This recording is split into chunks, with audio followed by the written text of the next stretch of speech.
Hello everybody and welcome to the Elite Dangerous live stream.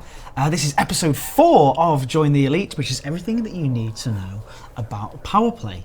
The Join the Elite live stream series is all about taking a deep dive into some of Elite Dangerous mechanics, such as, well, in the past we've had trading, we've had community goals, we've had exploration, and now I'm joined by the very, very wonderful lead designer, Sandro Samarco. Samarco, greetings, how are you today? I'm feeling very well, thank you. Are you all right? You're feeling positive? You're feeling, I'm feeling okay, like that. And if we have a live stream, of course, with Sandy, then you can't have a live stream with Sandy without having the Space Loach. Space Loach is present. Space Loach, everyone. Okay, now. Everybody, seriously, if you don't know who Sandy is, Sandro Samarco is one of the lead designers on Elite Dangerous. And you're lucky. No, that's not true at all. He's a splendid person. So everybody give some love to Sandy in the chat, please. We want all, just positivity tonight. It's a positive experience. Nazgul Nader, Ed smells just delicious.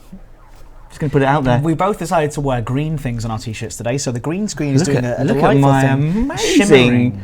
like, technicolor shirt. Well, this is how you shimmer. You just walk around shimmering. Yeah, I think so. Like like a magic person that the world isn't quite ready for yet. I think that's the kind of a description of Sandro Samarco. That's could be. Anyway, so today we are going to be talking all about Powerplay, of course. I have to be honest with you, Sandy, and I think that you know this about me. I haven't really had spent that much time with Powerplay myself. Yeah, me neither.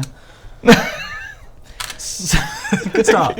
So what I was hoping you would do is talk me through a basic guide to what happens in Powerplay. We might skip around a little bit around the galaxy using our dev tools a little bit, so forgive us when we do that sort of thing, to demonstrate how Powerplay works. Yeah. It's a very, very dense subject, as Sandy and I'm sure a lot of the Powerplay fans know. Again, like I said in this series, we're hoping to teach people who already know a little bit of Powerplay a lot more about Powerplay, and answer some of your questions too. So we have taken a lot of questions on the forums. Sunny's got them all there. Look, there's even like red. All the red is his writing, so we've prepared some answers to some of the questions. A few bits. Some of them are just like can't comment, but we're going to try to get through as much. Not most. No, so as a caveat, it's worth noting that anything I say shouldn't be taken as guaranteed, or we're definitely going to do it, or it's going to happen. We can't work like that. But if we're all happy with that, then I can talk about quite a lot of things. Good stuff. So I think everybody. That's the way this works. So everybody, thank you so much for joining us tonight, and if you are watching on the video on demand as well, thank you for taking your time out to watch this. It should be quite an interesting lesson about Powerplay. If we are teaching a few of you how to suck eggs again, I do apologise, because they might be covering all ground for some of you, but hopefully some of you will learn even the basics like me. So without further ado, let us have a look at what we're looking at right now, and that is Zachary Hudson's face. Is Zachary Hudson? Should I go back to why don't we go back to right at the very start? Yes. Okay. Yes. So get back to the cockpit. Right, so I find myself. This is something you told me to be. Yeah, I think it might be hopefully be quite useful. Okay. Wow, look at that. So do you want to zoom back out of that a little bit? All right, give me 1 second. We might have a problem with the stream, just for a second. It's freezing for a few people, so if it is down, I do apologise. Let me stop. This has brought us all back. We are back here. Hopefully you guys can see us. It does say that we are streaming live. I understand that there are a few problems here, but let's see. Yeah, making sense? Here? Are we here? Busticated stream. Busticated stream, not the busticated. Totally busticated. Freezing. Well, at least now we can shirt. Maybe just talk about other things while we wait for the stream to come back on. Yeah, I did restart and then start again. So, okay, I'm gonna go to a back soon screen, guys.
And we're back. Hello, everybody. Thank you again for your patience there. It seems we had a little YouTube hiccup. Never mind. The space launch went wild. It happens. Go to the back soon screen. Happens. It was one of those sorts of things. But yeah, hello. So, as we were saying, getting back into things, we're going to talk about Powerplay today, obviously. Powerplay. Let's get stuck in straight away so we can tell everybody at home everything they need to know about Powerplay and answer some of the hot topic questions that have been coming up on the forums as well. Thank you very much, Sandy, for joining us, lead designer, Right. Marco. It's a pleasure to be here. If you are just turning up, thanks a lot for joining us. Let's go. Right, all right, so Powerplay. Powerplay. So what is Powerplay? What is it? And why we've done it? Let's get this out of the way That's a good first. question. What is it? So, Why are you doing it? So Powerplay is it's a new feature that we added in that gives us 3 distinct new facets to play around with. So it's another level of the background simulation, but it's instead of being focusing on the microcosm of a single system, it allows us to have dynamic changes across much broader areas of space. In fact, at the moment, pretty much most of human space is covered by Powerplay. And importantly, the second thing, it's player authored. So nothing happens in Powerplay that isn't one way or another decided by players. Okay, so it's affecting the galaxy, it's affecting systems in various ways. And the last thing about Powerplay is that it has... So was the first thing, and now you're telling us that the last No, there was 2 things there. Oh, were there? It's player authored, and it's galactic-wide content, dynamic changing content. But importantly, most important of all, it allows consensual PvP. Okay, so that's at its core of it, it's a way for players to work together in teams against other players in teams. And that's probably going to crop up a couple of times in the questions as to why we've done some of the things the way that we've done them. So that's why we've done it. Okay, that's what it is in a nutshell. But how do you do it? I suppose that's what you all need to know. For a lot of people who don't know. Okay, and again, if you do want to ask questions in the chat as well, I'm sure Sandy will be checking the chat and reading through those as well to get some questions on there as well. And if I just start one right now, Miss Annie Ovent. Miss Annie Ovent saying it allows consensual PvP. What? It does, because if you have to actively sign up to Powerplay, so you have to go out on a limb and say, no, I'm in this, and by doing so, you are accepting the fact that you can be attacked in open by players of opposing powers. So that's why it is consensual. You don't have to take part in it. If you are not part of a power, then no one who is part of a power has any legal authority to attack you, and they will be punished if they do. So that's one for the books. All right, there you go. And you heard it here from Sandro Smarko himself. So what do I do to get involved in Powerplay? So first of all, you need to know where the power information is. So you were looking at the right panel there. So if you look to your left-hand panel, yes, on the navigation section, there's a. Did you go to the Galaxy Map? I did. I went to Galaxy Map. You didn't need to go to Galaxy Map. Why don't you come out of that? Okay. Why don't you try Galactic Powers? That one is the one I need to go on. It's because even got a shinier button. That's right. That's the one. All right. Cool. So where you've got your Galnet, and you've also got a Galactic Power standing, and there you could see that there was no, you're not pledged to a power yet. Yeah, not yet. No. So if you go into the Galactic Power standing, that's where you see you've got your contenders for the Powerplay throne. This is another reason why you wanted to do something with Powerplay as well, isn't it? It's to do with like these interesting characters. Yeah, so it's a way of adding some memorable characters, getting a bit of interesting background and lore into the game as well. So there are 10 players at the moment in Powerplay, and each of these represents the figurehead of a large, powerful organisation, and of all different means. Some are more militaristic, some are quasi-political, some are more financial, corporate-based. But they're all individual figureheads. They're all they're all part of these big organisations. And you see, there's 10 of them at the moment. That's not guaranteed to stay the same. And again, we'll probably come on to this in a little while. Drawing the questions. Yeah, exactly. The powers are here at the moment, but they're not. Their place here isn't assured. Okay, fantastic. So, I am apparently in an area that maybe is more suited for me going. As in, I literally might have gone to his home. His home system of Lembava. Li Yong Rui. You gave me sort of an example of somebody to go for. Absolutely. So this is somebody that we'll go through details in just a moment as to why I might pledge for this towards this person. But why don't we go for somebody else and just talk through their screen first to see another time? So why don't we take someone like Arissa? Arissa Lavigne Deval. Okay. Okay, current emperor, I believe. So this screen here, this is the core interface for Powerplay. So here you've got a number of important tabs at the top: overview, pledge, preparation, expansion, control, statistics. We'll go through in a little detail what they mean. The overview one and the pledge ones are the ones you need to look at if you're first coming to Powerplay, because they're the ones that are going to give you the kind of first line reasons as to why you may or may not want to support one of these powers. So this is, again, bearing in mind that if you do pledge to one of these guys, one of these folk, the gloves are off in terms of other powers. You are potentially getting a reward of her in some systems. Okay. So that's a core caveat. But the positives will are you can get benefits for yourself and benefits for your power. So Arissa is obviously she's an empire power. There's a few stats about her on her overview, but importantly on the overview there is also an ethos section. So there are a number of activities in Powerplay: preparation, expansion, and control activities. Right. And we'll talk about them in a little while. But if you like checking out what a character stands for, the ethos section on the overview screen will give you a taste of why you might think these are nice people or not so nice people. So it's both a bit of crunch gameplay information and also a bit of nice context. Okay. So you can see with Arissa that she's all about anti-corruption and by the book, but with an imperial slant. So clearly for all you slavers, that's a good thing if you're into imperial slaves, but if you're not into slaving, then maybe Arissa's not the best person to vote for, because although she's very just, she's also very just for the empire. She's just downright mean. Well, to nice look, I've made it quite clear that I'm a bit of a federal sympathiser. So, even though I'm constantly accused of having an imperial bias, I just want to say for the record, I don't have an imperial bias. There is no imperial bias.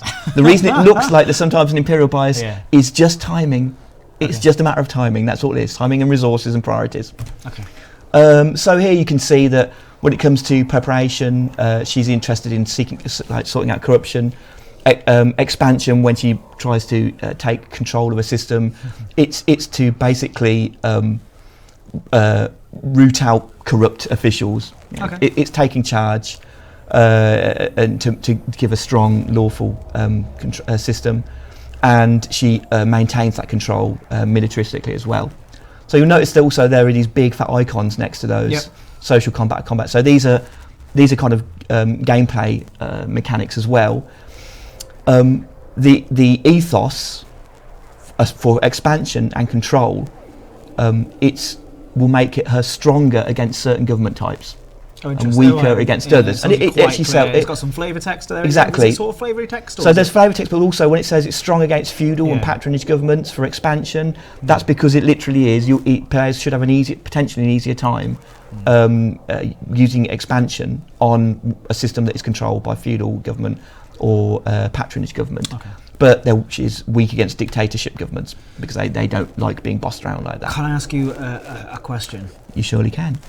How do I know what government type she is, or does that not? Is that so? To do powers with don't have government types. No, they have a set of ethos for various activities, which is matched against government types. Right. But they themselves, clearly, the powers are above local government. These are not these are called powers for a good reason, because you've got minor factions, powers, and superpowers. These are the key movers of the superpower. It's the local governments of the systems that it's talking about here. Yes, exactly. So when it says about dictatorships, it means that if Arissa is interacting with a local system that has a dictatorship government, then those effects potentially can kick in. Fantastic, excellent stuff. Should we move on to the next screen? I mean, there's lots on. It's such a dense topic. Let's just quickly go through them. So the pledge screen is the other super important one. So this is basically going to tell you what benefits you can have if you get involved in Powerplay. So there are a bunch of ratings. I think there are 5 that you can scroll down. The ratings, if you pledge to a power, the ratings each have a set of benefits, and each cycle, which is a week, every cycle lasts a week, based on the activities you performed, you will be rated. And so you'll get those benefits for that week. And there's a big paycheck in there. There are various bits of equipment, and there are some potentially quite large, sometimes quite large benefits that are affected. So, for example, in Orisa, if you get to rating 2, when you hand in benefits, when you hand in bounties, in a system controlled by Orisa, then you get more money. Okay. So it's very powerful. Orisa's very militaristic, and she rewards with lots of money. Right, and then there's also a defect and leave power situation. Yes. So if you leave a power, there's a cooldown time before you can join another power. If you defect, that means you can leave a power and go directly to another power. And when you do that, you take some of your standing with you. So if you're doing really well with Orisa and then you defect to someone else, Antal perhaps, then when you join Antal, you won't join right at the very start. You'll join at a slightly higher rating. But there are some bad effects that can occur. You can be chased down by assassins or mercenaries hired by the power you defected. And depending on how highly rated you were and how long you've been going, they will hunt you for long periods of time. So there's a cost in doing that. 50 million credits seems quite a lot on the rating. It is a lot, so it's quite a contentious issue. Look, again, this is, again, with a caveat of no guarantee, no ETA. The credits is something we'll be looking at with powers. I think what we'd like to move towards is benefits that aren't quite so focused on money. Okay. We'd like to move to some benefits that are more unique, something to give Powerplay more of its own place in the world, rather than being a job where you earn lots of money. So credits will always be a part of that, but we are looking to do some slightly more interesting and cooler things as well. That's good. I hope that answers some people's questions. So let's not go through preparation, expansion, control, and stats just yet, because I'm not going to go for Orisa Lavinia Duval anyway. She's Empire. Why would you want to? She's a little bit too more. She's strict. Yeah, and we just so happen to be in the independent area of Li Yonghui. So I'm going. What a surprise! Wow. All right, current status. Talk me through the current status there. What I can see there. What does that mean? So the current status. Yeah.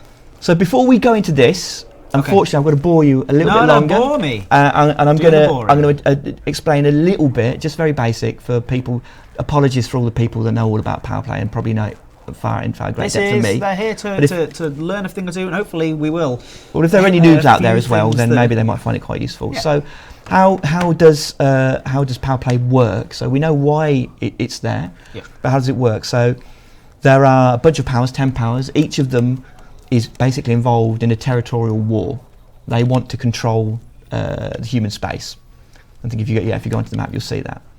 So each of them has a home system, and then they have a bunch of systems that we call control systems. And each control system that they own exploits all nearby systems in a 15 light year radius. All right, so let me. So if you go to let's go to Liang Ryu. Yeah, let's go to Liang Ryu, and then go to control on the mode. Okay, so what we're seeing here right now, what's this? So that is his headquarters, and you can see that lime green colour. That's all the systems that he that he owns. Yeah. But it's also an overview. So if you zoom out, it shows everyone. So it can be a bit messy, but it gives you a rough idea of how currently how human space is cut up. But if you go to the control thing, then now if you zoom out, you'll see that we're only interested in Lee's own systems. Mm-hmm. All of the marked systems there with the little green and orange points are Lee's control systems. Okay. So these are systems that he's directly expanded into, and they're his kind of seats of power. And if you just select one of them and zoom in. One at random? Yeah, anyone, doesn't really matter. How do I I'm looking for their story. You're looking for them, there it is, right, marker. Do you want to zoom out a little bit now? Zoom out? Oh, no, so zoom until you get to the blue circle that comes up, which you had a little minute ago there. Yeah. Right. Oh, so that's that blue sphere that pops up. That's the exploitation zone. So any system in that zone is being exploited by that particular control system. Okay. And if you zoom out further, okay, yes, until it goes away, you'll see the color code. It's I always forget this, but it's there in multicolor. It's a key. Green systems are very good. They're getting a lot of resources in. Orange systems and red systems obviously are weaker and worse. Does that change the size of them? I don't think so. It's just the colour. But also, if you see grey systems, which you will see a fair bit, that means that they're actually providing a loss. So this is a good thing to remember. So Grey systems are scary. Seems to be doing all right. But he's doing all right, yeah. So, what do the control systems exploit? They exploit a resource called command capital. Or CC. CC, as we like to say. So CC is used by the power to do two things at the moment. To purchase the chance to expand into a new system, and to pay upkeep for current systems. So it's always a balancing game. So when you earn lots of when you're earning lots of CC, you can expand more, and also you can afford that expansion. You can afford to control it afterwards. If you're not earning much CC, then you can't expand, and in dire situations, you can basically run out of money to the point where you can't afford the control systems you've already got. And then what happens is your power will fall into a deficit or run a deficit of CC. And that's very bad. Bad things happen from that. So here on the current status, you can see how much command capital Lee's getting from exploited systems, how many control systems he's got, and the upkeep that they're costing. And then this gets a lot of people, and it's not perfect as well at the moment, so we're going to improve it. There's what's called command capital overheads. Okay. So we know that systems now are controlled, they generate and require command capital, but there's a logistics problem. You can't just keep expanding forever and expect it to not cost more to run. So as a power owns more control systems, as they keep increasing the number, there's this additional cost in capital that's applied per system. It's called the overhead.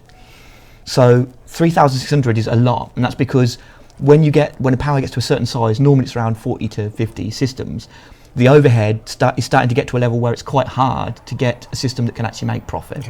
And it's a natural balancing act. So the smaller powers don't really suffer from it. The larger powers, they suffer from it in a big way. Can I just say something really that might seem obvious, but to somebody who hasn't maybe spent that much time here? This CC, this total command capital that's available, it's to everyone who's playing that's pledged allegiance to Lee Young-Ree, right? Yeah, it's his own resource. It's not your resource. What you'll be doing as a player, you'll be helping decide how he spends it. Okay. And therefore how much he's going to get, but you don't use it yourself. He uses it, or she uses it. Okay. So importantly, for those who want to know, the overhead increases in an S-curve. And now what all that means is when you've got very, very few systems, the overheads are minimal, almost nothing. As you get into the 40, 50 range, they rapidly become quite expensive. And then around 60 plus, so when your power's huge, they level off again. And there is a reason for this, and it's something that we're testing, which is that the overheads level off so that if you try really hard, you can keep expanding. And now and again, it's a double-edged sword. It's obviously really cool to have an enormous power that controls loads and loads of systems. So we don't cut that away. You can still do it, but that overhead on every system being added on means you are very, very susceptible to falling into debt, because you have to make your systems cheaper to run, which we'll get into through fortification. Otherwise, and that's really the only way to constantly keep expanding, which means you've got to work at it. You can't just do it automatically. So let's go a little simpler. I want to jump in for the first time into Powerplay. What sorts of things am I going to need to be doing to help gain more? Essentially, I suppose I'm trying to get more command capital for my power to help them grow and spread, so then the bonuses become better for me. Absolutely, that's absolutely clear. Yeah, absolutely. You want your power to be really big and powerful in the galactic standings page, and that was that page, that screen we looked at, where it had all the powers. They're all rated from like 1 to 10, and if you go back from there, you'll get to it, I think. Unless it just goes back to the main screen, which it might do. Yeah, it goes back to the main screen. SOS. You can get to it from the Galactic Powers page. So Galactic Standing, and there's been quite a few questions asking, how the hell do we formulate Galactic Standings? What is it? How do we do it? And I'll explain Not in super detailed terms, but I will explain how that works in a time. But all you need to know now is number 1 really good, number 10 really bad. Okay, so tell me what these exclamation marks mean on their heads. So the exclamation marks for poor old Zachary Hudson and Pranav mean that they are currently, in the current cycle, running a deficit. They have run out of money. Okay. They don't have enough command capital to pay for the upkeep of the systems that they currently control. Okay. And that means that they're at danger of losing systems and shrinking. And it will affect, as I'll explain in a little while, their galactic standing. Cool. So, I jump in. So why don't you pledge? Why don't you I jump into the young Ree and go, he's cool. What's he going to give me? He's got cool missiles. What's he going to get me? He's got cool missiles. He's going to give you... so if you go to the pledge screen, at rating 3, once you've been with him for 4 weeks, you can get the pack hounds. Okay. And they're really cool missiles. And with the... drunk missiles. It's because of the way they act like they're drunk and then they lock on. Yes, but with the coming 2.1 update, missiles in general are getting a pretty serious buff. Wow. Like really serious. So I think we're going to see a lot more missiles come into play. And that's pretty cool. Those missiles will benefit from that. Brilliant. So you want to join in? How do I get this stuff? You pledge. I pledge. It's right down there. Why don't you do it? Well, look at him. Are you sure? Are you sure? Am I sure? I say you are. He's pretty cool. Look he's got his hand out to me very welcomingly. I like his trendy tie. And how can you resist a man who doesn't look? He looks like he's just given an Apple conference. He looks serious. I think he looks like quite intimidating actually. I want him on my side. I like him. Lee Young-Ree, I have pledged. Okay, so now you're pledged. So that means a couple of things. Yeah. Importantly, it means a couple of things. It means that in space, if you run into ships that are controlled by opposing powers, often if you're in systems controlled or exploited by their power, they will be able to attack you with impunity. Okay. And you can respond, but you might get crimes for it. So be warned. Right. Well, luckily I'm now literally at his... But you're at his home system, which is often under attack from enemy power ships, but I'm sure you can handle yourself in a scrap, so I'm not worried. In a Type 6. In a Type 6, well, you can run away. With no lasers. So now I've got to bore you again, and we've got We've got to tell you about the actions. We've got the actions. So how do they get new systems? How do you get new systems for power? Can you go? So what happens is this. Every cycle, so every week-long cycle, there's a number of activities that pledge players can take part into that will determine the number of systems that their power and the powers control. So to get a new control system, you need to pick one and then prepare it. Okay. And preparing is an activity. How do I pick one first of all? So if you go to the preparation screen, you get a top 10 of systems that people are preparing for Lee. To actually try and expand into next cycle. Right. So it's measured in a top 10 simply by the number of preparations that have been occurring. So the more systems prepared, the higher up the list it gets to. So what's going to happen is at the end of the cycle, the system that is at the very top, Lee will, if he's got the money, he will pay for the chance to expand into it in the next cycle. Okay. And then he'll go down the list and he'll pick the next one and the next one until he's run out of money. And you can see that on this screen by the fact that the ones that have the money in white, the credit value in white, he can currently afford all of those. All of them. So if the cycle was to end right now, Lee would authorise, he would pay for 5 expansion attempts next cycle. So you can click on these as well, and it will give you a good bit of information. It will say how much it's going to cost. It's going to give you the government type and how much it's going to earn in future. Now, here, and Uber Falcon, I'd love to take you up on that because that game is whack amazing, but I digress. Here, it's very important. There is something that I'll be the first to admit, it's not that great and we need to improve it. Okay. So it says the potential value, if you own this system, is 48 command credits. That's not exactly true. Okay, that's how much money you'll get from all of the systems that it exploits. And once you've taken off the upkeep. But what this number currently doesn't show is the overhead that will be applied as well. So we decided, just a bit of background, we decided initially not to show the overhead because it's a potential cost that we don't know what it's going to be until the cycle actually changes. So if we put a number on here, we don't know what that number is actually going to be, because we don't know how many systems the power is going to lose or gain, and that the number of systems they own will determine the cost of the overhead per each system. But we're going to change that, because what we think is, and it was suggested by the people in the forums, and I think it's a pretty solid idea. What we'll do is we'll apply the current overhead value from the current cycle to this. So when I think Lee he's got an overhead at the moment of around 60 odd credits, you'd have to divide 3,601 by the number of systems he owns, 58, which I think will give you around 62. So actually, that system that is saying, it can give you 48 credits, it's not. It's going to give you minus something. So this is a thing that the people are all slipping up, and it's not their fault, so we're going to improve it. So the big key to remember is, whenever you're looking at the potential CC from a system, you need to basically deduct from it the overhead, the current overhead. I know it's complex, and we're going to fix it. We're going to make that better, because I'm the first to admit that's not so great. Okay. So yes, thanks, Peter Pickle. Pickle is 62.1 at the moment. What? So that's the overhead cost for adding a new system, and that's not shown. So for now, what it means is one of those little tips is that you always need to factor that in, but we're going to change that. Where do I get information from? And it's from the overview page. If you just divide the CC overhead cost by the number of systems, that's how much it's likely to cost. It won't be exactly though, which is why we didn't show it initially. But I mean, the word. It'll be better than what it is now. A lot better than what it is now. I gotta say, the word potential. Exactly. Sort of covers that. Yes. So, yes. Good. Oh, it's good to hear that the improvements are happening too. Absolutely. Cool. Right. Great. Right. So you've got these systems, and they're going to be prepared. And at the end of the cycle, it's going to pick a number of them based on what it can afford. Right. Then, if you move over one to expansion on the tabs.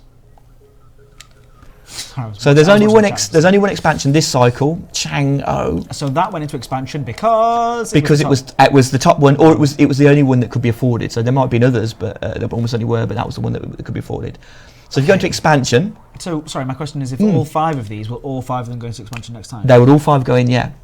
Okay. So how does this work? So when a system is in expansion mode, you'll see this lovely screen when you select it.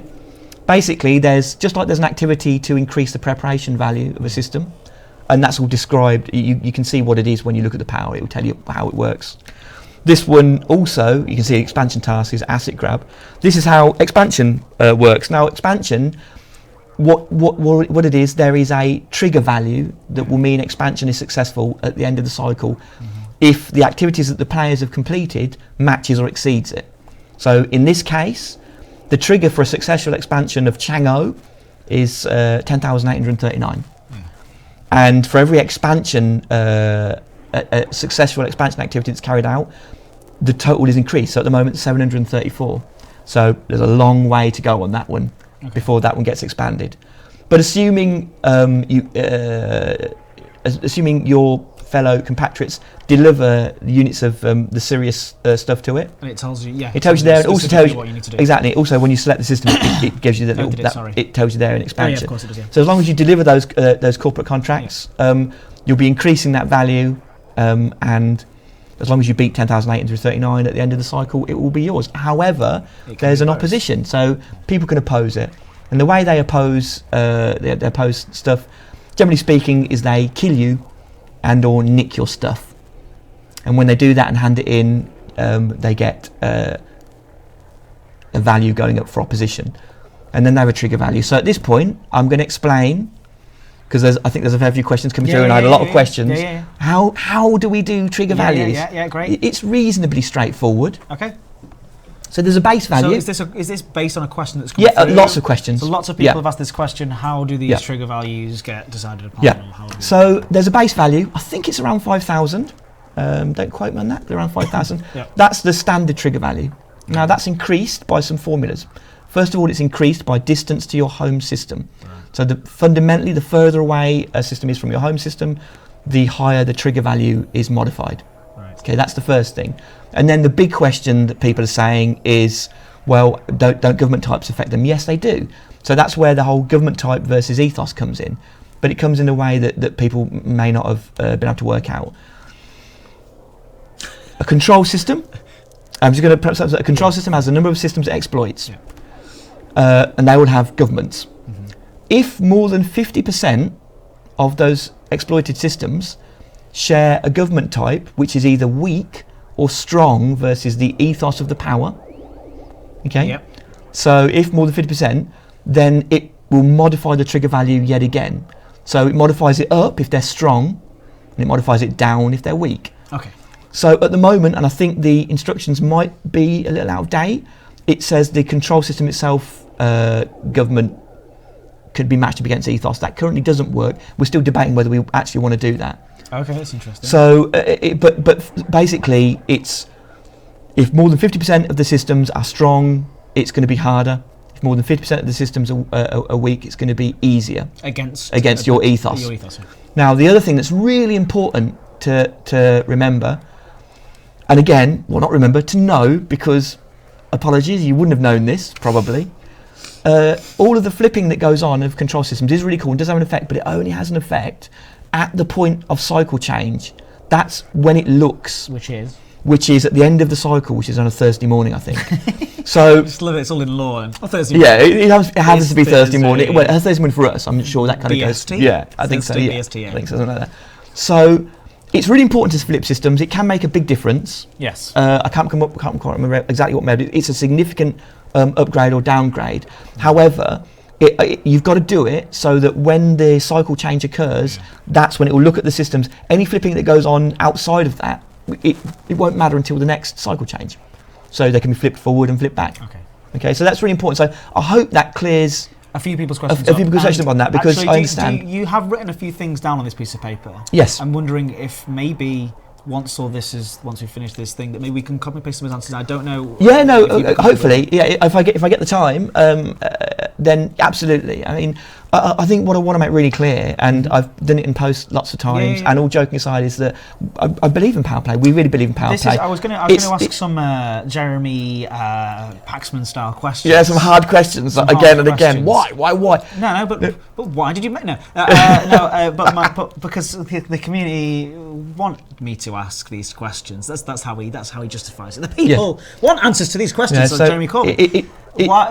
What is it that you stand behind? So I stand behind all of it, really, which is the fact that it's a way for players to get involved, not necessarily just in Open, but really especially in Open, get together and shoot each other for a good reason, okay, rather than just being, I don't know, just wanted to grieve people. It gives you a reason to do that. Right. It's had a troubled start. Okay, I'm not going to lie. It's pretty complex. Why so complex? Does it need to be so complex? Yeah, well, it does, unfortunately, for a lot of technical reasons. For example, there are some simple things that you think, well, why don't we just give far more information to the players all the time? They'll be able to make better decisions, and yes, they would, but we can't. There are technical limitations that prevent us. We can't just endlessly shunt data from our servers to players because of our networking model. And we can't just instantly update the galactic map all the time, because to do so, it would just grind the game into hell. So it needs those ticks. So we need to have ticks. So we have to be quite careful about how we do this. And also, it has a completely random number of people playing at any one time from a completely random overall power base. Is it designed for those who are experienced dangerous players to sort of get stuck in, or is it something that you do? It's obviously going to be easy for them, but in fairness, anyone that's had a little time in the game, as long as you've got the principles straight, it's more or less straightforward. It's not as simple. It's not as sort of, you say, like, it's complicated. There's depth people to know it, that, but the depth isn't as. You would argue that the depth isn't as off-putting as some people. I think some people are confusing some of the, and rightly so, some of the complexity and depth with things that aren't quite working as well as they could be. So I think that's probably the best way to put it, is that it is that on the whole it is doing what it's meant to be doing, but we want to make it better at that, and. It's complex because it has to be complex because of technical reasons, but I think there are plenty of ways that we can improve on it, and we're going to, and we're not going to give up on it. That's the other thing. So don't worry. It's not like we're just going to drop this and go. Oh, there's some people that are unhappy. There's a lot of people still using it. I want to get loads more in, and we've got some pretty cool things lined up. Yeah, good, so that's nice. It's a very. I think it's an awesome sounding thing. I've never engaged it with the entire. It's a pretty powerful tool for us in the future as well. So there's a lot of things we can springboard off of it. That's good. Let's talk about control. Control. Right, so fortifying is something that I noticed on the Galaxy map earlier when I was looking. We have the fortified systems as well as the control system. Yes, so why don't we look at those? There's the last thing that we saw on... Oh, it's on my control already. System being fortified, system being undermined. That's because I've got the wrong screen on, is it? You want expansion. Right, that's expansion is showing you the systems that are currently being expanded into, currently being prepared for expansion. If you go down to control, well. So this is showing systems, whether they're controlled or whether they're being fortified or not. So it looks like none of them have been fortified that much. I saw some shields earlier on when I was looking at it, so I don't know why. It's possible. You could look at someone else's power just to make sure. Maybe. Considering that this is Thursday, the tick's just occurred. Oh, was it? Yeah, so there won't have been that much going on yet. So, yeah, I'm going to go see what this guy's up to. So here's some, they've got some, yeah. Wonder why I didn't show him. So again, when you look at the screen, there's some wiggly little icons, there's little shields, and there's little crosshairs. They're really simple. If it's got a shield, it means it's someone started fortifying it to some decent degree. And if it's got a crosshair, someone is undermining it. So what does that mean? Yeah. Well, again, each power has a fortification activity, which normally involves ferrying goods to or from a control system. And what fortification does, again, it's just like expansion. It's got a success trigger. At the end of the cycle, the system will be fortified if a trigger value has been exceeded by the player's activities. If it's fortified, you won't pay any upkeep for it on the next cycle. So it's really good. It's really good for getting hold of money. That's cool. Okay. So you need lots of players doing that as well as... Yeah, absolutely. All of these happen simultaneously. Undermining normally occurs by, again, destroying power ships or stealing their goods. Okay. Depending on what the relationship of the powers are.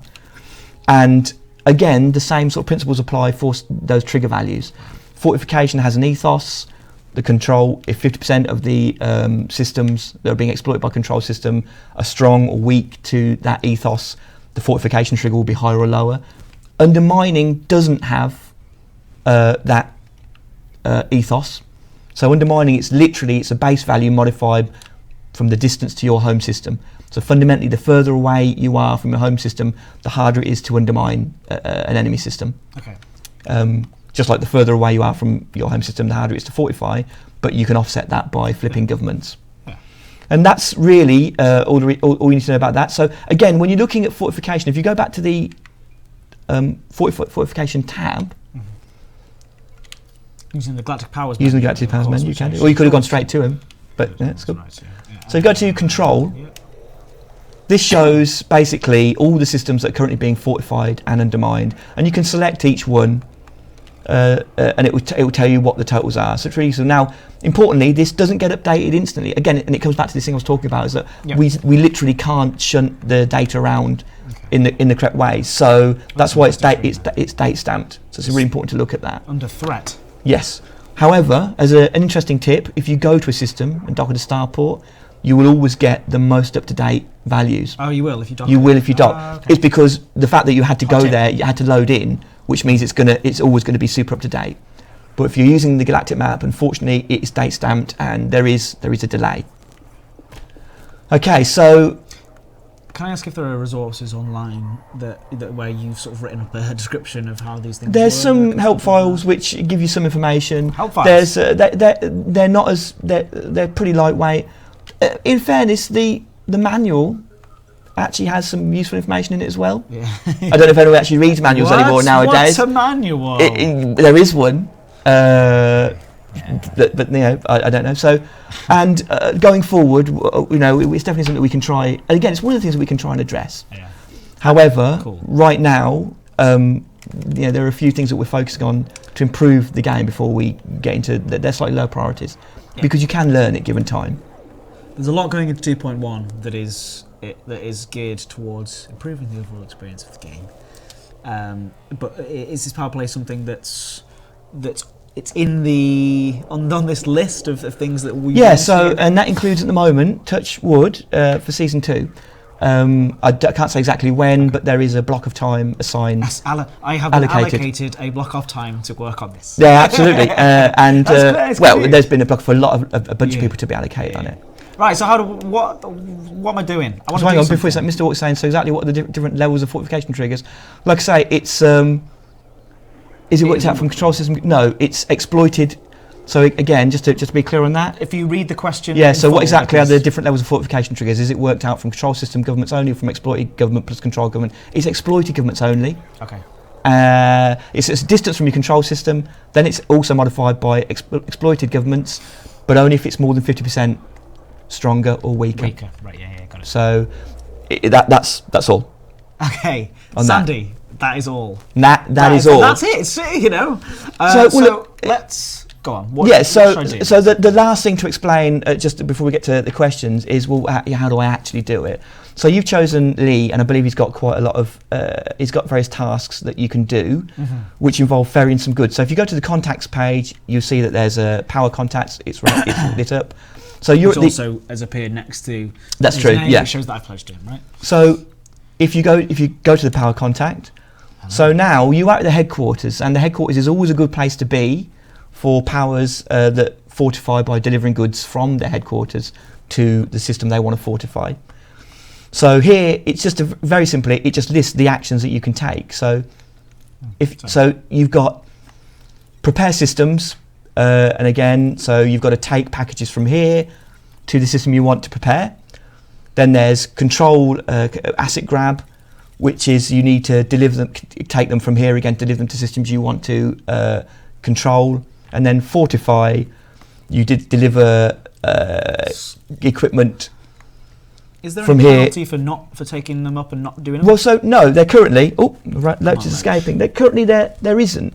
And that's going to lead to a really interesting question if there's time, which hopefully there will be. What we'll do is just really simply sort of. Yeah. So if you wanted to dive into Powerplay, you could just go and check the power, see what supporting them does, find out how what things to do to assist them, and keep doing it. So, but there's one really useful thing to reference here, and this is that.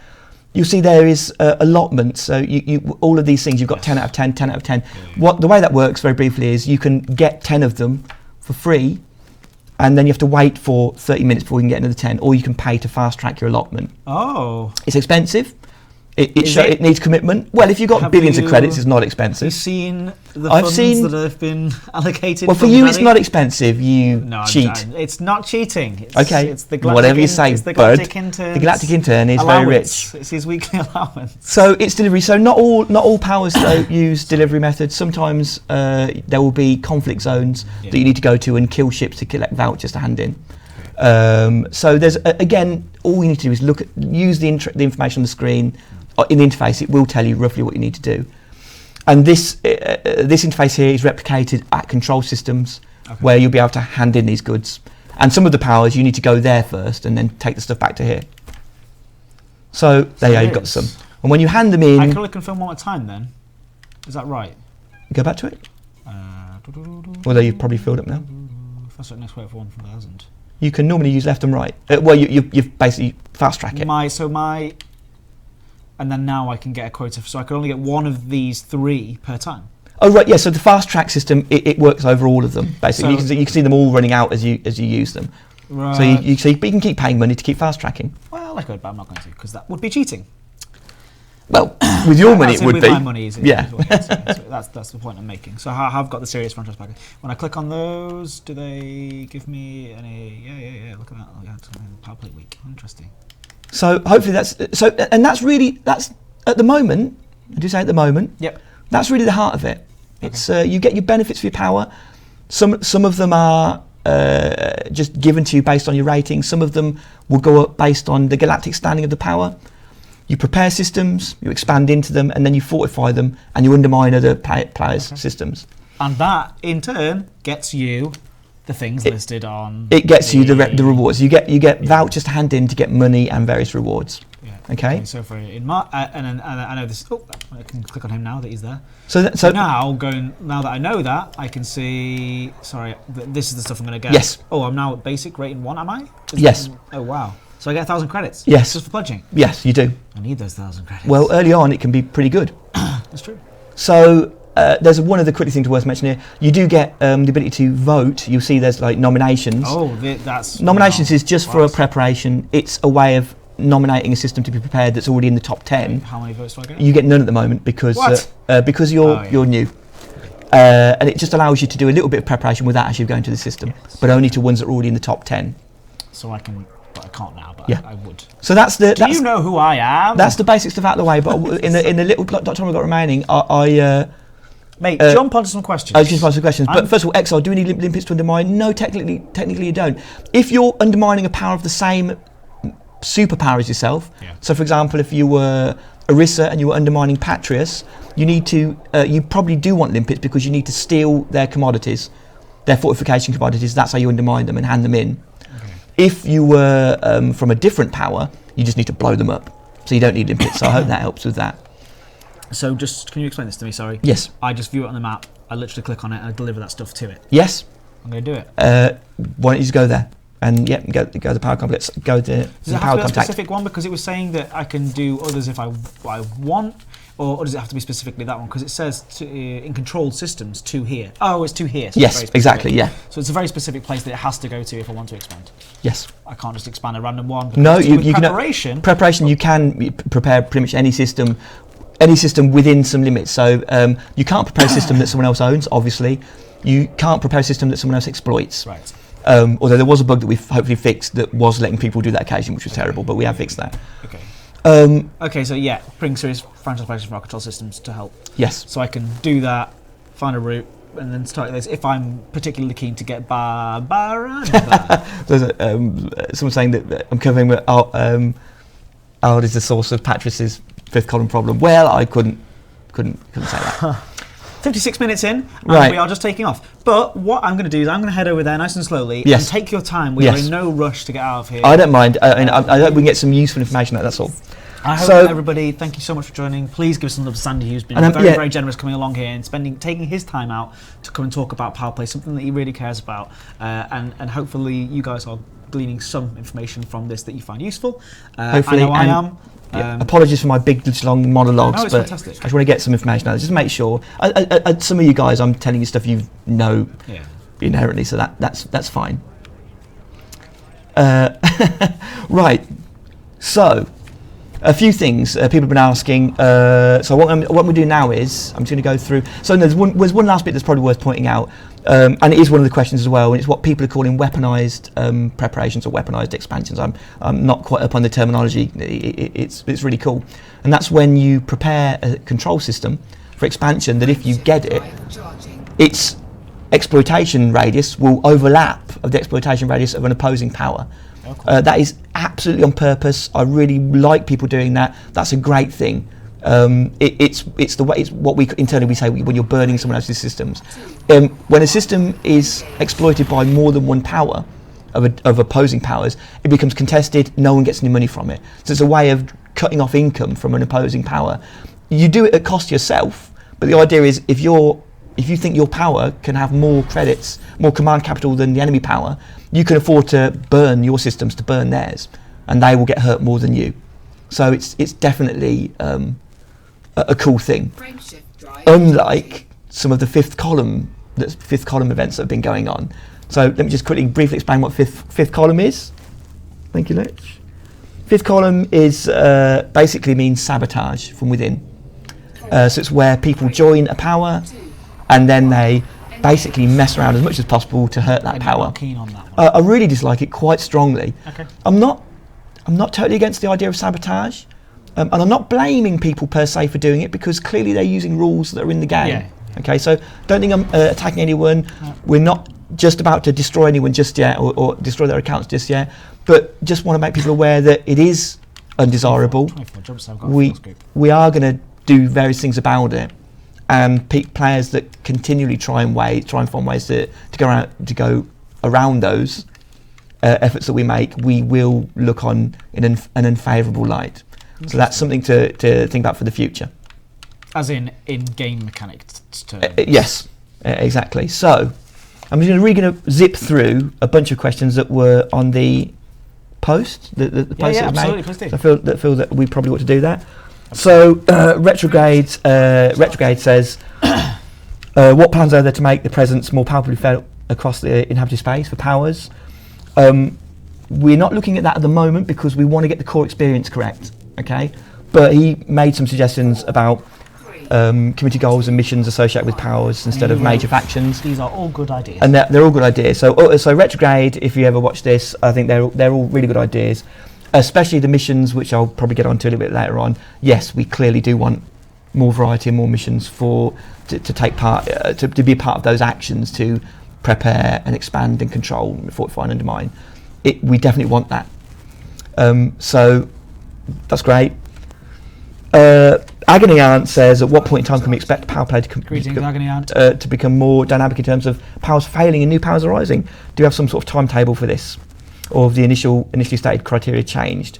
Which was, I think, something like multiple cycles where there was no successful expansion. They haven't changed. We are rapidly approaching the point where powers are going to find themselves in real trouble if we're at the bottom of the table. It's something we're looking at right now. Okay, so in the very near future, and we will give you a heads up when it absolutely goes online, because otherwise that would be a bit unfair. Interestingly, looking back at the numbers, Archon Delane, I think, has at least once met the conditions for failing, but I guess he's had a bit of a free pass, because I think he currently isn't. He currently is safe. Right. It's coming basically, and it's coming pretty imminently. It's good to hear. I can't say whether it's going to be 2.1, but it's one of the more imminent close things. Great. Martin Shu has asked lots of questions. Thank you for those questions. So let's just whip through them. So go for it. We're now a lot of questions. And I'll keep some of the vitriol, because I do find it quite amusing as well. We're now 43 weeks into Powerplay, 43 weeks. And no one's figured out how the galactic scores are calculated. All every speculation. For the love of sanity, would you kindly explain how it's calculated? Okay. Here we go. This is how it works. At the end of each cycle, a power is rated on a number of different factors. So there's a number of control systems. More is better. The bigger, the more territory you have, the better power you are. The number of successful preparations you've had, the number of successful expansions you've had, and then there are a couple of negative ones. There is the number of systems that have gone into turmoil for the last cycle, and the number of systems that have revolted, that you've actually lost. Okay. So that's it?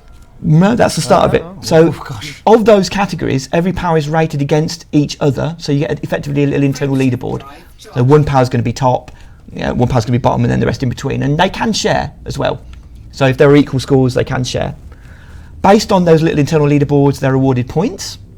And then the points are added together, and that's where you get your galactic standing from. So I hope that helps clear that up. There you go, okay. Everybody. I hope you were taking notes. And if I don't see it in the forum straight after this, I'll be disappointed. Yeah. Anyway, that's how I've been told it works. Yeah. If it doesn't, don't blame me. No, blame me, because that's how it will work. Yeah. I've got other things that I can put out there if you want. Exactly. So he also asked how you calculate the default triggers. Well, hopefully I've explained that as best I can. Mm-hmm. And the fortification triggers and how governments are affect it versus ethos. And I do understand that we hadn't explained that. And so hopefully that information now is in this video, this stream. Good. Right. Please explain the logic behind a power losing systems to revolt at the same tick as they manage to expand into new systems. It's actually rather simple, if maybe not super intuitive.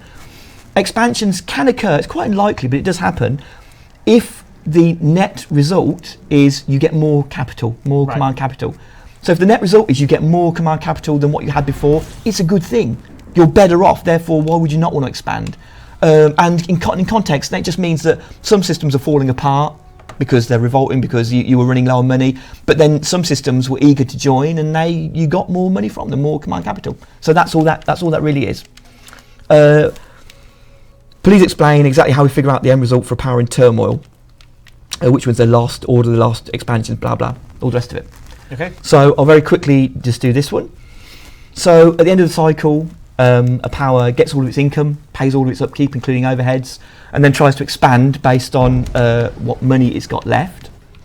When it comes to turmoil, so as I said earlier, and sorry for boring you all, but as I said earlier, it's not boring, Sandy. People are here for this. It says it on the title of the live stream. It's all about. When you're in a deficit, that's going to be a deficit by X amount of command capital points. Systems are chosen to go into turmoil based on how expensive they currently are to run that cycle, so their upkeep for that cycle. So if the system has been massively undermined, its upkeep is increased. I think it's increased by its amount of income it would normally get. So it becomes a very, very bad place. So if you want certain systems to go away, if you want to undermine particular systems, they're the ones most likely to go into turmoil. When a system's in turmoil, it doesn't mean anything other than it's in turmoil. At the end of the next cycle, if you're still running a deficit and it's still one of the most expensive systems, it will revolt, and so that's how they're chosen. And it just keeps picking ones in turmoil until the amount of combined upkeep for those systems is equal to or greater than the deficit that you're running. So all kind of dry numbers, but that's how it works. Cool, keep going. Hopefully. So you're on page 2 of 8. Yes, I will get there.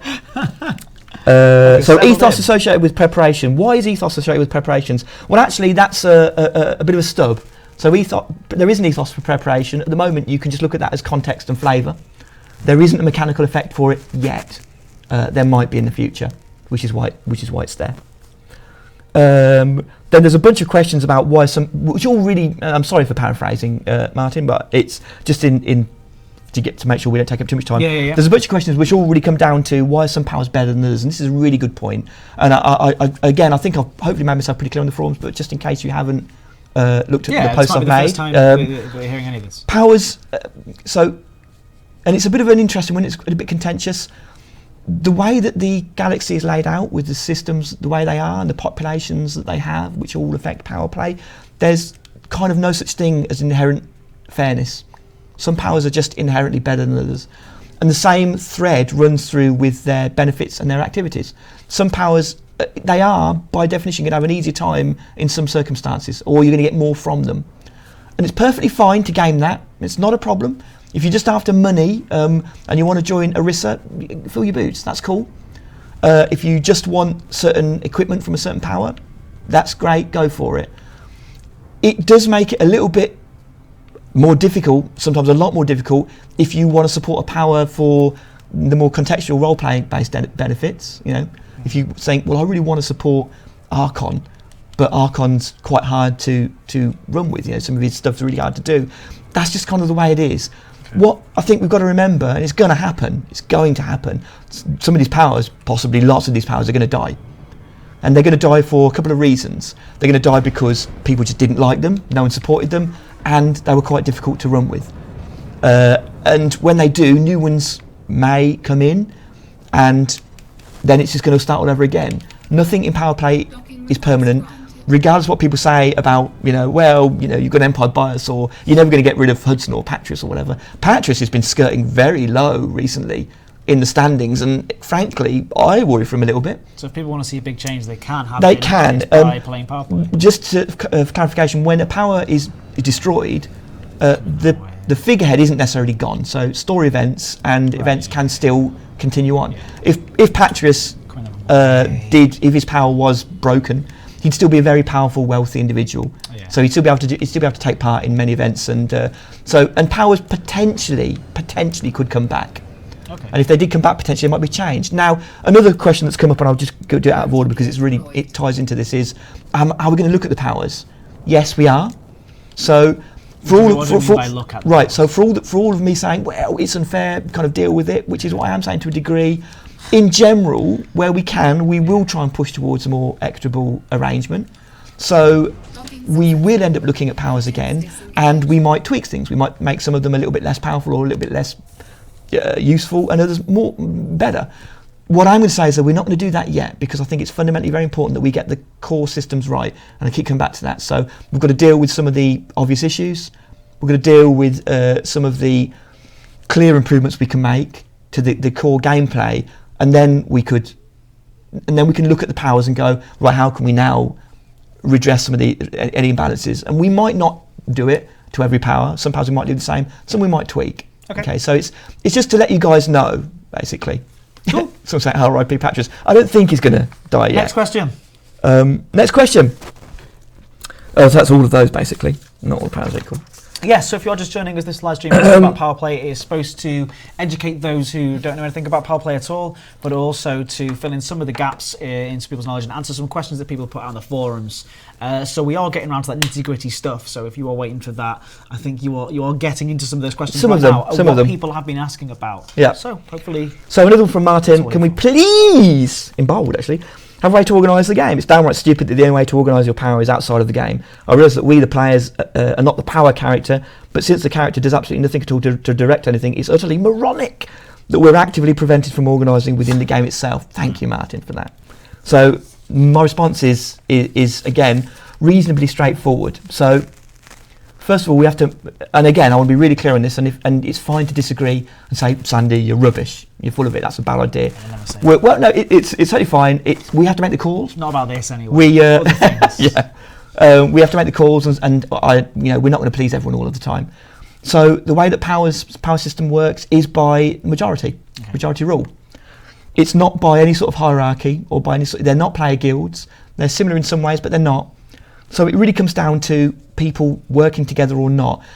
So whilst I can clearly state we're not going to have anytime soon hierarchies of ways to organise, that doesn't mean to say that we don't want to increase communication, because that's the flip side of the coin. Yes, we absolutely do want to improve the communication. Quite a while back, I mooted, and I've talked about it again more recently, the concept of a voting system. A very simple, like up-down, Facebook almost unlike system vote, where you can go onto a Powerplay system and you can vote a good or a bad for it. And what this would give us, and everyone else in your power would see that, this would give us would be a very simple, clean, legible way of kind of getting the mood of what in general people think of what's going on at that system. Because luckily for us, some people think maybe we've even planned it, there's only ever one activity going on at a time at a system. It's either being prepared, being expanded into and opposed, or being undermined and fortified, which is the two sides of the same coin. So if you saw a lot of upvotes on a system that was being expanded, you could say, well, people think this is a good idea, maybe I should get involved in this. Conversely, if you saw a lot of downvotes, it would be a good way of saying, I better take a look at why people don't like this. And you might find out it's a very poor system that's got in there through whatever reason. Okay. And then you might decide not to do it. So I think that's a really good thing. Longer term, we clearly would love to have some more direct forms of text communication. And we're looking at that, but that's not going to come anytime soon. The upvote down vote is very good, and also there are a couple of things that we can key off the upvote down vote, which is, and I've talked about this in the forums again. So if you are interested in Powerplay, Powerplay discussion is it is, and I am in there basically. Yeah. So I'm trying to keep people up to date on that. So for that, we could key off upvotes and downvotes, vetoes. So because voting is very much a democracy, you can't buy your way into having loads and loads of votes. And someone suggested in the forums, I think it's a really good idea, the idea of increasing your voting ability based on time spent, not money. So if you were loyal and you were prepared to stay in a power for longer, you would have more of a sway. It's something we're looking at. That's pretty cool. I like the fact that you've mentioned that, first of all, because it sounds like a cool idea, and also you said what I thought was a cool idea when I was reading in the forums. Go to the forums. Powerplay, do post them there, for all the heat, is reading. For all the heat and passion in there, well, we do read it, and we do. It's heated and passionate. Yeah, because they care about it. Absolutely, and I we do get some cool ideas out of it. So that's really good. So a veto to stop preparation from going ahead, if it got enough downvotes, would be a very effective potentially if players got off their butts and voted. So nothing's for free. Yeah. And if they weren't all saboteurs, because clearly if they're all saboteurs, then the power's doomed anyway. But it would be potentially a very good way to stop preparations from even happening. And there are other things we can do there. So communication is key, and we do want that. But it's not a guild. And it's not saying that we won't have guilds at some point, but this isn't that. Before you move on really quickly, I've arrived at my destination. I go to power contact. Yes. And I just deliver it, right? Yeah, that's it. You deliver it. I go to 10, and then confirm. Yep. And I gain 10 merits. You've got 10 merits. And 1,000 credits. And that's going towards your rank. Oh, so something I am going to very quickly touch on, quickly. How do merits work, which I forgot, I should explain. Basically, you get all these merits for doing these activities, and at the end of the cycle, that determines your rank. And then what needs to be explained is the cycle after that, you do the same thing again, and you get a new merit total, but you get half of your old merits added onto it because they decay. Basically, they remain for a number of weeks. It's actually four times. So on week 1, you've just got your merits. On week 2, you've got your merits plus half of your previous week's merits. Right, yeah, okay, week 3, you've got your merits plus half of last week's merits and a quarter of the week's merits before that. Yeah. And so on and so forth. And so each stack of merits can last effectively 4 times, but each time it halves. It degenerates, halves. And that's how it works. But there's a question coming up which is also going to touch on that, so we'll get to that. So what are the ticks on Thursday mornings? When they're inevitably like Thursdays. Well, it's Martin again. Whenever there inevitably ends up being issues with Powerplay, it takes time for them to figure them out. By the time that's been sorted out and reported, it's the weekend, right? Yes, when I can't count for bugs that we squash. What I'm not going to do is have a tick that's based around that, because that will get better. Okay. But the reason it's at Thursday is because it means everyone gets their weekend, which is in general overall it's the most obvious time that players are going to be able to spend a bit of time in the game. So that's why it's the weekend. Powerplay is a combination of what is it? Is Powerplay politics or is it war? It's a kind of combination of both. So what it is, it's a bit of politics, a bit of black ops, and limited conflicts. But importantly, it's abstracted mechanics, because we're not simulating everything. That would be dumb. Okay, so what Powerplay is, it's an abstracted set of mechanics that represents a bunch of different features, which is why when you look at it closely, I'm sure you could say, well, that doesn't make that much sense. But if you're prepared to just take a little step back, it makes enough sense for the game mechanic to work. So that's all that is. Then there's more powers aren't. They're not equal. Is there a chance we will assign a dedicated Powerplay community manager? No, it's very unlikely. It's just I just thought it was like the rewards. Just imagine Zach's face going. Whoa. Yeah, exactly. I think that would be. It probably wouldn't be cost effective. I mean, you've sort of got that with Sandy, right? I know they're. You've got me when I'm available. I apologise, I'm not always available, but what they mean is somebody who's looking at that and discussing that every day and the details of this information. We in the community team, and if that's, am I getting the wrong end of the stick with this question? No. You mean like an actual person to sit there and someone to actually look after it in more detail. Well, we do have plans to showcase a lot more of this story stuff and a lot more of the Galnet side of things. And we're trying to find out ways that we can do that, and it's there's a team of only sort of three or four of us max at the moment, and so we're finding interesting ways to do with that. So yes, maybe that hopefully Powerplay will be incorporated into those things that we're going to try and do. Yeah, Powerplay is a start at the moment, and it's taking its sweet time, and yes, it does, because that's unfortunately what development's like. But we're going to keep improving it. Cool. More questions. Other plans? What's this one? Excuse me, sorry, I've got a tickled cough going on. Oh yeah, other plans to make have more story interactions based off of Powerplay and vice versa. Yeah, there are, but again, we don't want to do that until we know Powerplay's running exactly how we want it. And although it's working, we want it to be a lot better. Cool. So it won't be just yet. Say a quick hello to DJ Knight. Hey, DJ. Dude, yo. He's a good streamer. Okay, so another quick one is, can I elaborate on the concept of a bonus for Powerplay in Open? That's been a hot dog. That's been contentious. Yes, I can elaborate just a little bit. So, Elite's very much about playing the game however you want to, and that involves playing in solo or private groups or in Open, and there's nothing wrong with that. Powerplay fundamentally is very much team-based, and it's very much adversarial, more so than any other aspect of the game. And it was intentionally. And it was intentionally so. So I make no qualms about saying, if we can entice more people into Open, it's a good thing. Okay, that's the first point. Second point is the bonus for Open would never be a personal bonus. It would only be a bonus for the power. So, because what we don't want to do is we don't want to incentivise Open at the cost too much of being in solo or private, because I think that would be unfair. So when you play in solo, your personal gains will be identical to if you play in Open. However, we are considering the concept of the power's benefits, how well it does, being improved if you're playing in open. So that's fundamentally what the open thing is about, and it's not guaranteed. I don't know if we're going to do it. People asked, well, couldn't we do that for other things as well, like community goals or flipping systems in minor factions?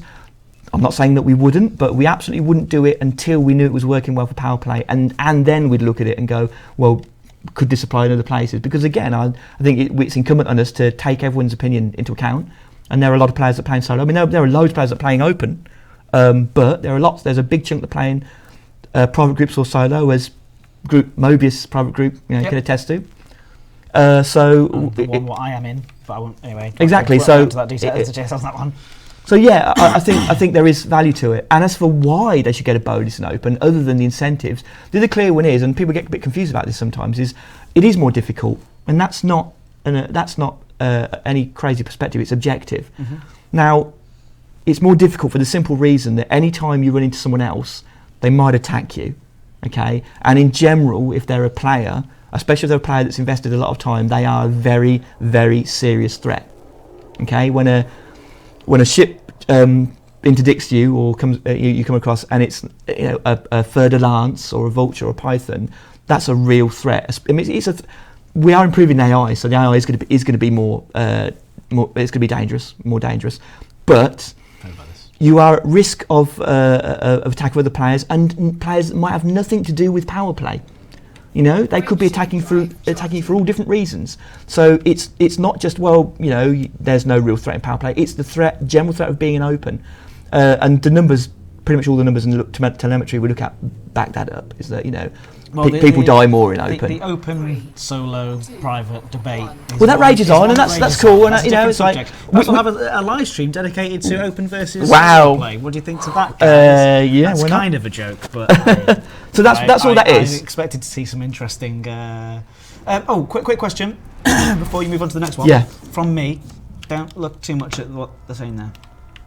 No, do read. I'm joking. Listen to me. I'm listening to you. I was on the galactic map here. Yeah. And I was looking at this particular sector here. Yeah.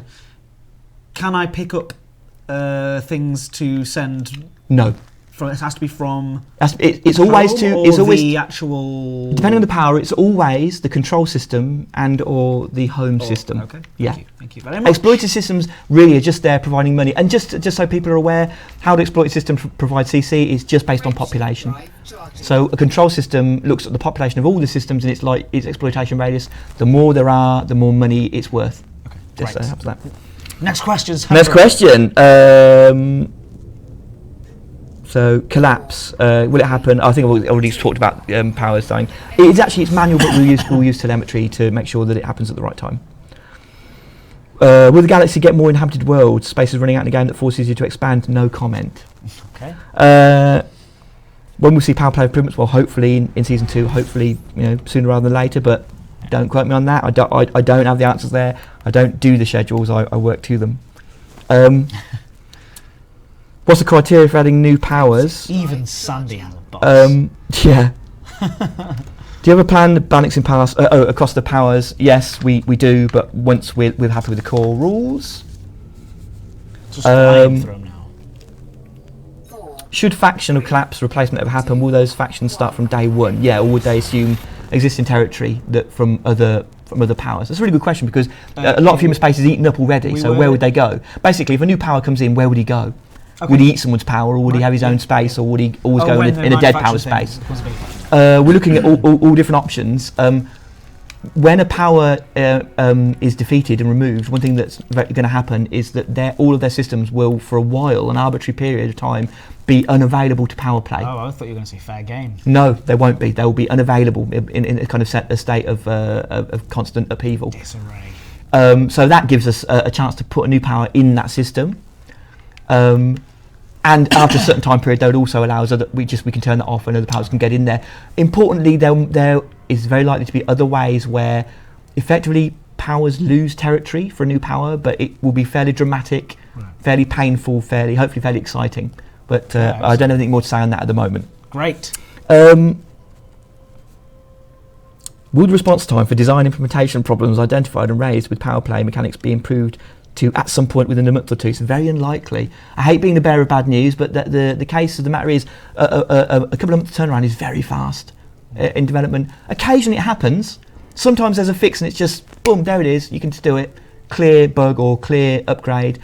But especially with Elite being so complex, normally the lead time is just longer. As you can see with Powerplay, you know, there's stuff that was talked about a while ago and we're still in the implementation phases of it. You know, I can hopefully convince you of saying it's not because we're that bad at making the game. It's actually because it's complicated and it takes time. Yeah, you've got a lot on. And there's a lot on, absolutely. So where we can get fast changes in, we'll try. But it's not always the case that we can do that. Good. Unlike my leap of shame that I just did. So that one's been answered. And that one's been answered because that's the open one. Look at this. I'm going through them Screaming. now. Like I said. Oh, right. Oh.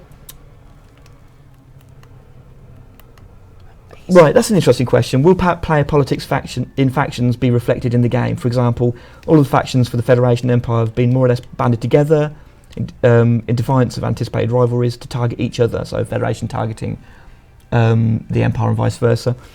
Are we going to make that easier? Are we going to make it harder? Is there going to be overlap? What are we doing here?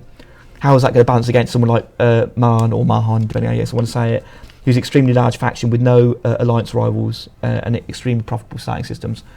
Bearing in mind what I've said about at some point we'll be looking at the powers again. Yep. The other thing is that I don't have a problem with, it's up to the players really, it's up to people. I know for a fact, looking at the numbers, that if a majority of the players in Powerplay decided to take out one of the powers, they could probably do it, even if it was the biggest power in the game. There's enough people out there. The bottom line is that it's only going to happen if people decide it's going to happen. So I don't have any problems with people. We're not going to make it particularly any harder than it already is to work together with people or work against them. It really, what I don't want to do actually is impose too much of our will on Powerplay. It really should be you get what you deserve, as it were. People that work together means they work together. If they become fractures and fight, that's what happens. So where did you go? There it is. I'm taking someone. Mark is saying, can we ask questions? You can ask, but unfortunately, I'm not going to get to look at them for a few seconds because I've got a few more questions here. He's being very vigilant. I'm trying to get us through really as quickly as possible, really though. Will Horizons be integrated with Powerplay, allowing for factions to raid, defend surface bases, and so to assist their power? It sounds really good, doesn't it? Sounds cool. Right. I've already answered the next one, which is will that power? Basically, it's a no comment on that one above. No. I think we've heard that. Will that power, when a power is removed, can it come back? Yeah, I've already said that. And can it come back as a power? They might come back as a power. They could come back as a minor faction. They might not come back at all. They might exist only in story, or they might sometimes even die. So it's really wide open. Zombie faction. Yeah, maybe. Don't say maybe. Well, when I say maybe, it means no. But it's clearly a ridiculous suggestion. Well, now it'll be confirmed, I assume. Yeah. Hello, Karash. Hey, Karash. How's it going? Do you still want to increase the number of powers to 20? Probably not, actually, now. We could. We can. I don't think we need to. Basically, we're not going to make any decision on adding new powers until the core rules are solid and powers start dying. And then we can look at that. Will we inject powers, dev powers? Will we have player powers from the current minor factions? Both are viable options.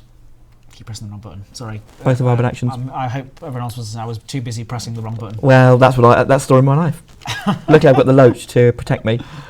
Will powers get their own 3D models with the Commander Creator? I don't know. I assume at the moment they'll all. I don't quote me on this, but I assume that any new powers would have 2D artwork.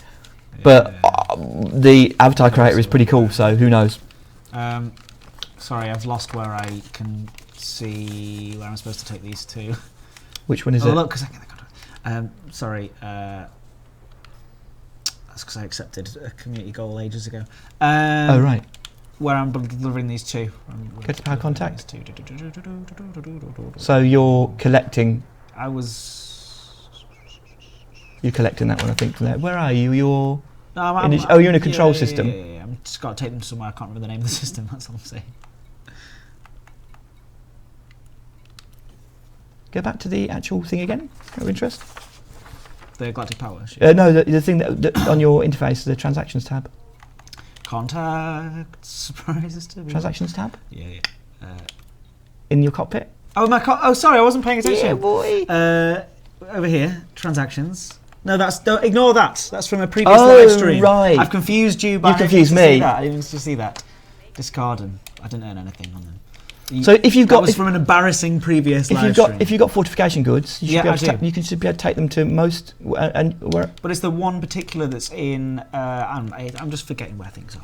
Oh well, I'll leave you to find it again. Leave me to find. You should be answering questions. I should be. I'm almost done actually. Two bumbling idiots. I'm almost done. Yeah, this is how I do it. I know. Will Powerplay ever credit the regular day-to-day activities, exploration, trading, bounty hunting, combat, etc., with merits? I hope so.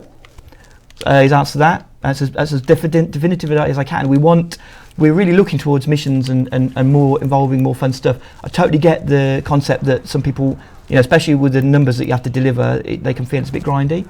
We want to improve that, absolutely. Great. We love us. So I don't. Again, there's some fixes we need to get in there first. But yes, Powerplay mission sounds cool. Are we taking into consideration that one day we would have FPS and be able to walk around? We will clearly be taking that into consideration. It's a long way off though. More mission stuff. Are there any plans to introduce something like message board? Yeah, okay, so yeah, that's what I talk about. Better communications in long term, yes. Whether it will be a message board or a comms channel or comms channels, not quite sure, but we really want to do that. I understand that is a very important thing. Commander Ryan TS says, the one where Ed equipped an Anaconda with rank 4 shields and failed to kill a single NPC. Ooh. That did happen, but I wasn't in the Anaconda when I failed to kill the ships. That's what he's not, that's what he's leaving out. Yeah, it was pretty funny. It wasn't funny for me, I've got faith in you, Ed. I was in pain that time. Millions haven't, it seems, but I've got faith in you. Another one. It's not about me, it's about the system. Casual and power play. Are there any benefits that do we want to make power play more interesting for casual players? Yep, we do. So people may remember if they're interested that I've talked in the past about a few things on the forums. The merit system at the moment, it's not really conducive to long-term, small amounts of time play because it's a decay system. So we have plans at the moment. We have plans for additional resources that you can get which are permanent and accumulating. Right. They're probably accumulate at a lower rate, so it would take you a bit longer, but that's the penalty for being casual. I think it's reasonable to say that if you put a lot of hours in, you get a better benefit. So yes, we do want to do that. That's one thing. So hopefully you'll be able to play for a bit, get some of this resource, play for a bit, get some resource, and then eventually be like, well, I can spend this resource and get the same benefits that you get for spending merits. And maybe even new benefits. And the other thing that I'm very keen on doing is looking into this concept which has been mooted again, which is a toggle. I don't want to a toggle or flying the flag or a way to pledge to a power but not have to be full on doing power play stuff all the time. Okay. I think it's very important.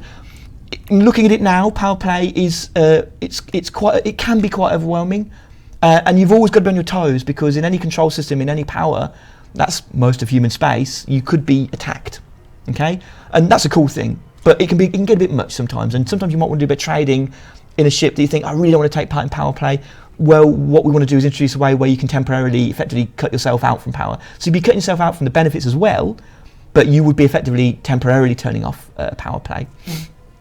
So you could just do your thing and then come back to it. Oh, and then at some point when we get... I need a break. And this is in the schedule at the moment, touch wood, no ETAs guarantees, but it's in schedule season 2. We want to get ship transportation up and running so that you can get ships delivered to your location. That means that that works really well with that, in that you can do a bit of power play in the ship you want, call another ship to you, get into that one, do some other stuff which isn't power play, go to a system where you want to do some power play, call your power play ships back. So you can, it's all hopefully going to play together a little bit more nicely. Cool. So there's a couple of things. Whether there are, because this got mooted and it was quite contentious about people saying, oh, it's terrible, it will split. I didn't mean it like that. That's not how I see the forums all the time. So it'd be terrible. It'd be divisive. You'd be turning it on and off. We'd make sure there were very strict rules for when you could toggle this switch. it would have to be, at control system for your power. There would be timers involved, so that you couldn't just instantly toggle backwards and forwards. So plenty of things like that. And there were a few interesting things from the forums about maybe having ways where you could still be discovered using additional gameplay. I really like those. They're nice finesses. They would come afterwards, but I think it would be cool that you could turn off Powerplay, but there's always the off chance that someone who really puts their mind to it could get in there and basically sniff you out and go, nah, you're in Powerplay, and then attack you because of it. Cool. The wedding barge. Freedom Fighter. Wedding barge, everybody. What's happened to one of the many wedding barges? What's happened to Freedom Fighters? Well, they're still a concept that we're looking at considering. So Freedom Fighters are the ability to effectively pledge to a minor faction to kick out powers. It's pretty cool, I think. It's going to come after. It's going to come again. It's a lower priority, but we like it. Cool. So who knows? So that's interesting information. That's all. Is that it? I'm sorry. That's all the questions I managed to get through from the post. Any last few very questions sorry if you didn't get in the chat. If I didn't get your question, but yeah, if there's anything super important, now is the time. I'm looking directly at the chat. And thank you for putting up with my boring, monotone, nasally voice. No, it was fantastic, for so long. You've been very, very informative, very interesting. And Martin Shue, I'm not picking on you just in case anyone thought that. Your questions are very good. I really appreciate the stuff that you and all the other people that are passionate about Powerplay do. I just quite happen to like the way that you were phrasing it. Yeah, thank you so much for being here, Martin Shue. I did see so your it's all good. Here, made sure all of them came across to Sandy. You just need to make sure. I mean, we've gone over by our allocated time. We have gone over. Apologies, Ed. No, absolutely not. I'm just thank you to you. I like talking too much. Thank you everybody for hanging around this long to Powerplay decals. People were all asking. Powerplay decals. Yeah, sorry. I really want them. I don't know if we're going to get them. I'm fighting for them. I'm fighting for a lot. I think decals in general are cool little things. Yeah. That potentially even could have gameplay ramifications for Powerplay, but I don't. I don't know. Well, yes, I think. It's a bigger question. It is, yes. About decals overall, and I for one would love to have. Don't tell everyone, but I'd love to have more in the game. Absolutely. Andrew Wright can explain more about the Archon collapse. When was it? I'm sorry, I don't have the details on me. It was a little while back.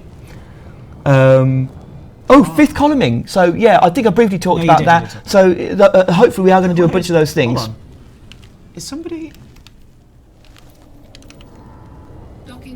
I was wondering why my docking request wasn't going through. It was clearly somebody sitting on it. Oh, there's a good one, Martin.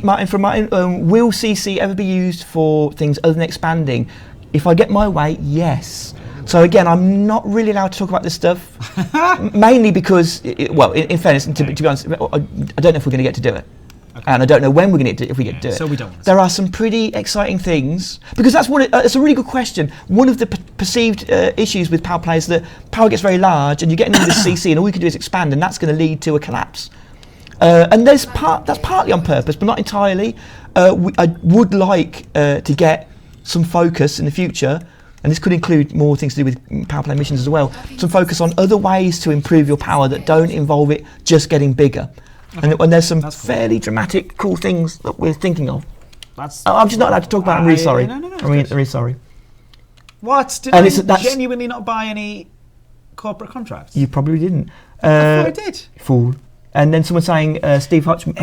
There's always one foible that happens to me, or one mistake that I commit, and you've seen it right there. It can happen. There you go. Spent ages looking for that as well. Will preparation have anything other than expansion as well? Yeah, it's the same kind of thing. There was some really interesting comments about having limited preparation, which is something we're still considering. Yep. So that's just that's still on the cards.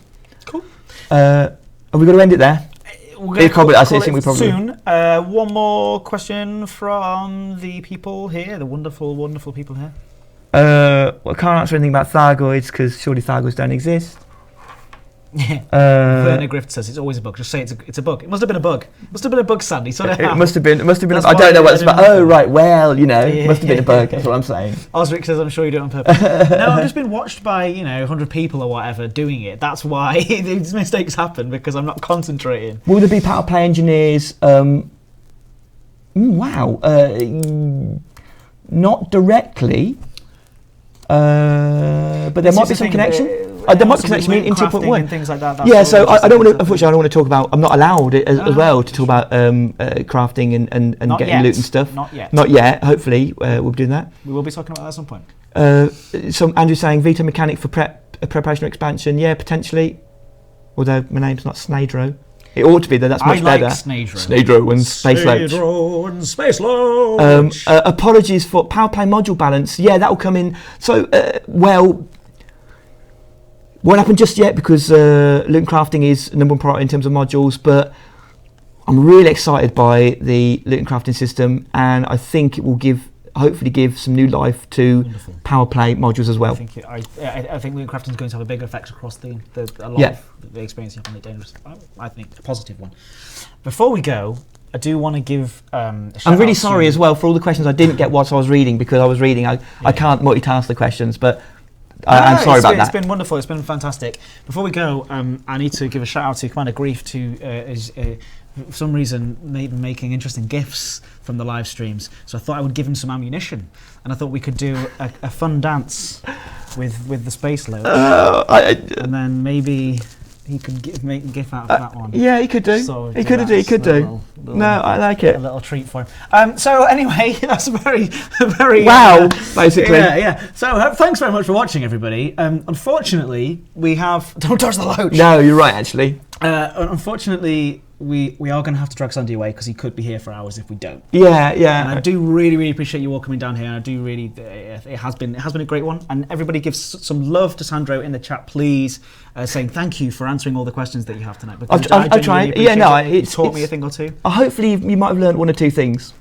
I mean, people seem to think it's you know. Yeah. We're going to make this work with your guys' help as well. Mm-hmm. You know, you guys if you weren't so passionate, then I wouldn't be able to fight such a strong case for it. That's fantastic. So that's the way it goes. Passionate. That's how we like you. So everybody, thank you very much for coming. Again, like I said, this has been episode 4 of Join the Elite. We are going to be doing more of these. Next week, we're taking a break from it for a very special episode of Educating Ed.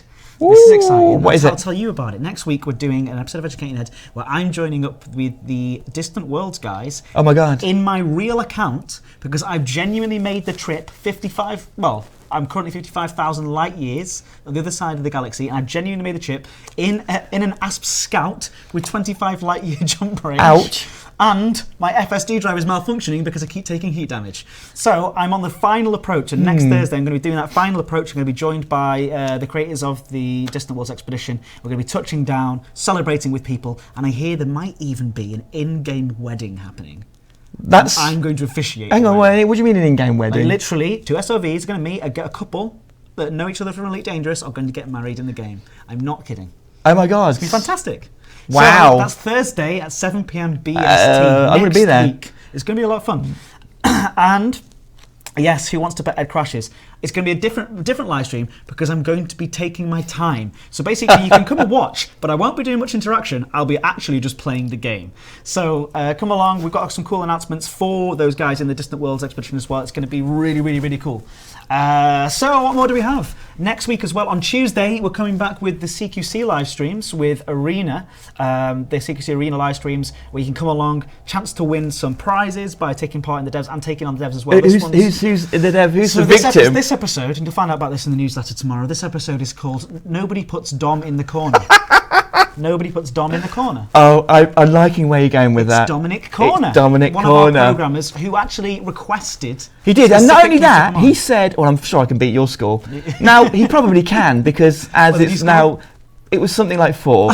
It wasn't brilliant, right? It's my age, okay? Yeah. But there are some seriously tasty folk on there, crazy. And I think they owe it to themselves to get in there and give them a good beating for basically patronising me. Mm-hmm. So all those people that are really good, they ought to be on there, and because Dom's he's not bad. He says he's good. Ooh, he's certainly talking it. That's Dom Corner. So he's talking it. Corner, and Adam Woods will be joining me as well. Good old Adam. Returning veteran, so he's always a good chap and a good fun on there. So Distant Worlds on Thursday, CQC on Tuesday. The following week on Thursday, we'll have another Tuesday live stream as well, and we're getting way into the future here. The following week, Dav starts joining us for the background sim live stream, and I'm going to allocate, I think, 4 hours. for that live stream. Woo! And we're just going to sit there and just chat about. That's going to be epic, man. It's going to be epic. And then whisper this one. Okay, I'm getting excited here. Oh, further gosh. down the line. Yeah. We start talking about 2.1. Oh my goodness. Shh, don't tell anyone that yet. No, I'm not going to say it's big and important for the game, but it's big and important for the game. Okay. Well, I'm sure we will invite you. There's some interesting. There's some interesting stuff. Yeah, it's really exciting. Yeah. We're biding our time in terms of how to. As we should. Or we're still getting it done as well. So that's right. Okay, thank you everybody, and thank you very much thank for you so watching. much for joining. Thank you, Sandro, and I hope you It's come a back pleasure. again sometime in the future. If I'm allowed. Thank you, Space Loach. always. Space Loach should. Yeah, I'm still waiting for a Space Loach bobblehead. I don't know if we're going to get power bobbleheads. I really would like some more, but I don't know who deals with that bobbleheads. It's not my jurisdiction. Yeah. Oh, if you have sent in an episode about Educating Ed, we are going to be doing another series of Educating Ed further down the road. We're just doing a series of different things to sort of try and keep the content entertaining and rich for you guys to keep coming back. So thanks very much, and we will see you very, very soon. Bye-bye. Bye.